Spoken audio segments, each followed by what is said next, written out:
Pessoal, hoje eu já vou direto aqui para as notícias, trazendo para vocês alguns escândalos envolvendo, como sempre, né, esse desgoverno do Lula.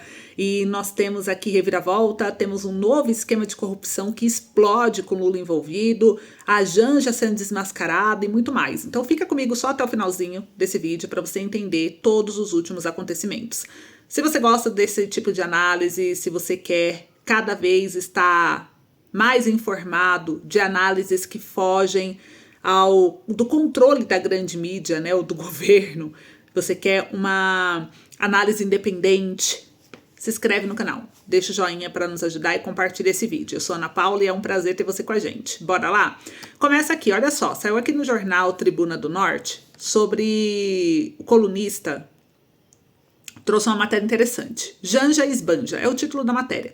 Leandro Mazzini é o nome do colunista do jornal. Ele trouxe o seguinte: as recentes viagens da primeira-dama do Brasil, Rosângela Silva, a Janja, ao Japão e a Paris, sem a companhia do presidente Lula, reforçam críticas da oposição e as viagens continuam mesmo após o TCU, que é o Tribunal de Contas da União, fazer uma série de recomendações. Janja foi a Paris em agenda oficial de 4 dias, mas apenas 2 foram de evento, representando o Brasil em um fórum de nutrição, mesmo sem ter cargo no governo. Ok, ela levou 4 assessores da presidência. O governo também não colabora para a transparência do chamado custo Janja. O chefe da Casa Civil, Rui Costa, será chamado à Câmara dos Deputados, olha isso, para prestar esclarecimentos a respeito da decisão do governo de impor sigilo de 100 anos sobre informações relacionadas à primeira-dama. Não era o governo petista tão contra os sigilos que Bolsonaro colocava? Ele só é contra quando é da oposição. Quando é dele, ele é a favor, né? Porque ele usa sigilo adoidado. Márcio Macedo, da Secretaria-Geral, também será convidado para tratar dos gastos com cartões corporativos da presidência, com foco especial nos usos pelo staff da Janja. Os requerimentos são do deputado Marcos Pollon, do PL, do Mato Grosso do Sul, e de Evair de Mello, do PP, do Espírito Santo. A matéria ainda diz o seguinte, que Janja, Lula, né, o presidente Lula, defendeu a autonomia de sua mulher, a primeira-dama Janja, em uma entrevista a jornalistas antes de sua partida de Hanoi, Vietnã. O petista rebateu críticas, o Lula rebateu críticas sobre a falta de transparência das viagens realizadas pela primeira-dama durante o governo. Para poder justificar, ele disse o seguinte: Janja não é clandestina e vai continuar fazendo o que ela quer, o que ela gosta. Então, olha a resposta do Lula. E aí eu queria trazer um debate rápido aqui para vocês a respeito disso, porque assim, às vezes eu sinto que o governo subestima a nossa inteligência.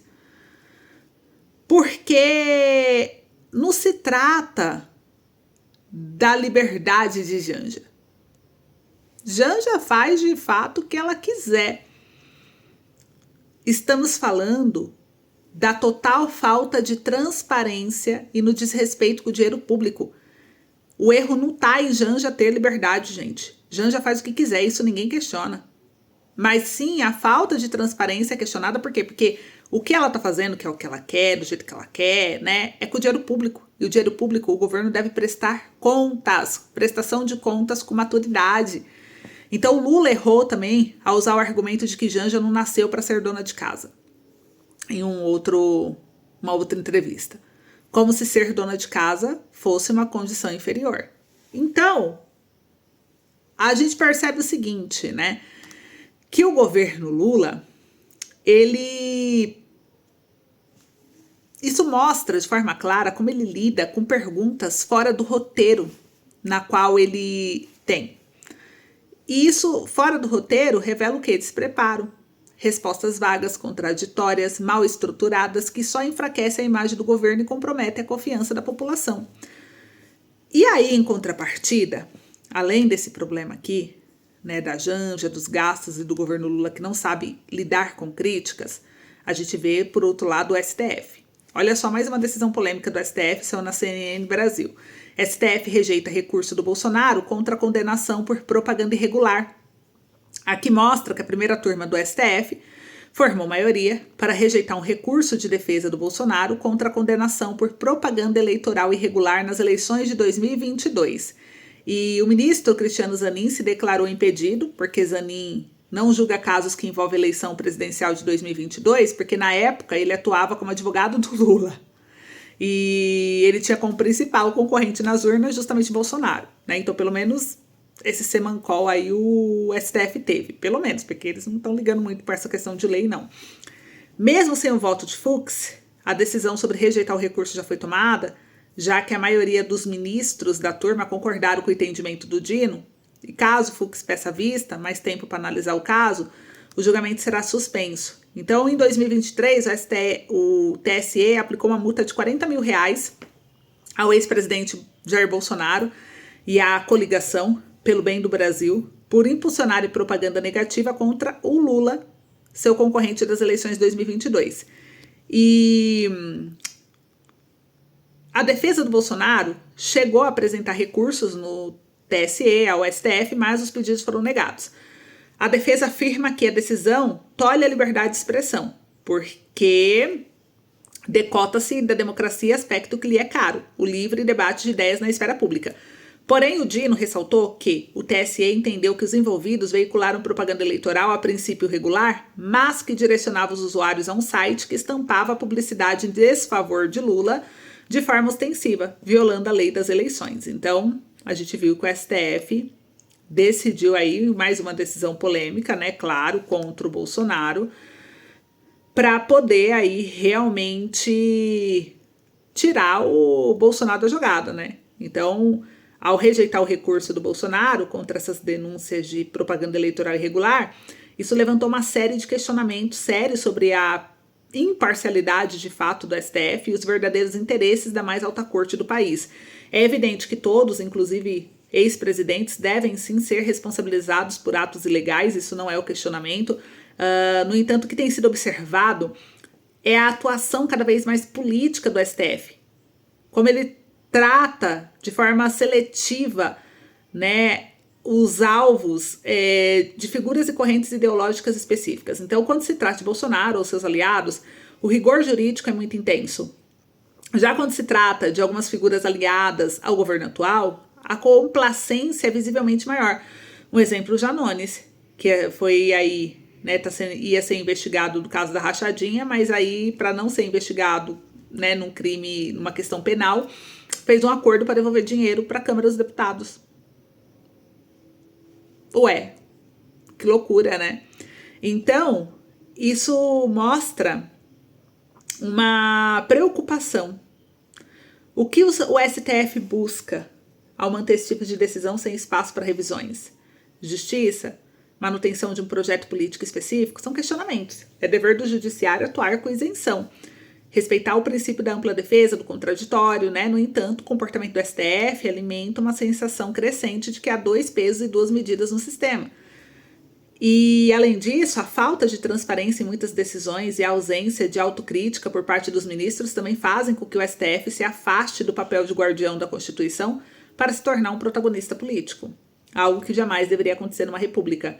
E fica o questionamento. O povo tem o direito de questionar qual é a real intenção por trás dessa exclusão de sumário do recurso do Bolsonaro. Por que casos semelhantes não recebem o mesmo tratamento quando envolve outros partidos ou figuras públicas? Até que ponto o STF realmente está a agir pela Constituição?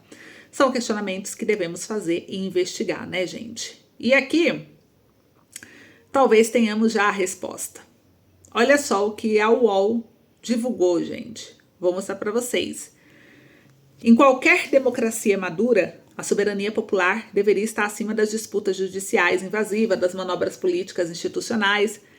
Mas o que se observa no Brasil de hoje é um cenário preocupante, uma perseguição cada vez mais evidente ao ex-presidente Jair Bolsonaro, que parece incomodar profundamente aqueles que controlam os bastidores do poder. E segundo pesquisa mais recente divulgada aqui pela UOL, Bolsonaro lidera com 41% das intenções de voto para 2026, enquanto Lula aparece apenas com 26% das intenções.